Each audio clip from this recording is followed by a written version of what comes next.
책읽고 유튜버라고 조은수입니다. 질문 하나 드릴게요. 우리가 언제 가장 크게 변화되고 달라지는 줄 알아요?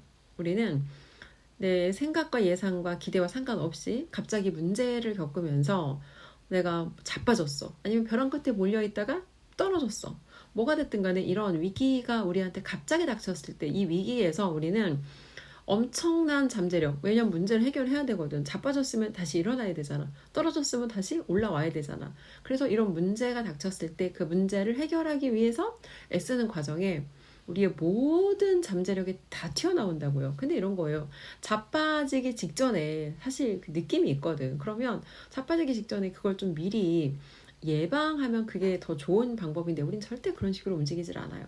저기 돌뿌리가 보여도 저건 절대 돌뿌리가 아닐 거야. 나는 절대 넘어지지 않을 거야. 저런 돌뿌리에 넘어지는 건 나하고 상관없는 다른 사람들의 일이지 라고 우기면서 최대한 내 앞에 이 느껴지는 위기를 외면하는 거예요. 최대한 난 미루고 싶거든. 최대한 문제를 만나고 싶지 않고 최대한 문제에 시달리고 싶지 않거든. 근데 미뤄둔 문제는 눈덩이처럼 더 커서 더 큰 문제가 돼서 나를 덮친다고요. 내가 예상하지 못한 순간에.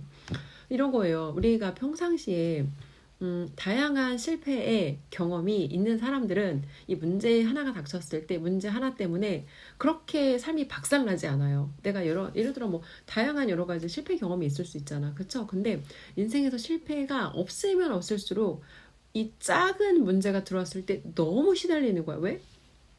나는 문제를 경험하고 해결해 본 경험이 없거든. 이전까지 내 삶에선 이런 일은 없었거든. 근데 인생은요, 이전까지 내 삶이 이랬다고 앞으로도 이렇게 선형적으로 가는 게 아니에요. 인생은 예측할 수 없고 절대 선형적이지 않아요. 그리고 이 문제가 예를 들어 내가 시간에 비례해서 정비례해서 드러나는 게 아니라 비선형적이기 때문에 언제 어떻게 갑자기 튀어나올지 모른다고요.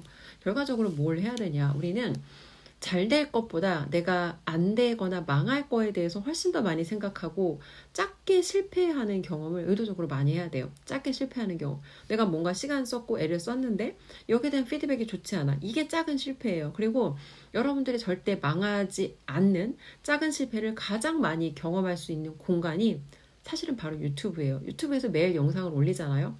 한번 해보세요. 내가 생각하는 것처럼 과연 내가 정말 정성스럽게 찍었다고 그게 거기에 대한 똑같은 피드백이 돌아오는지, 그리고 어떤 영상은 내가 생각했을 때는 나는 이 영상이 그렇게 만족스럽지 않았는데 또 영상을 보는 소비자들의 반응은 다르다는 거예요. 그래서 결과적으로 공급자가 돼보지 않고는 문제 해결 능력, 이런 관점을 절대 기를 수가 없어요.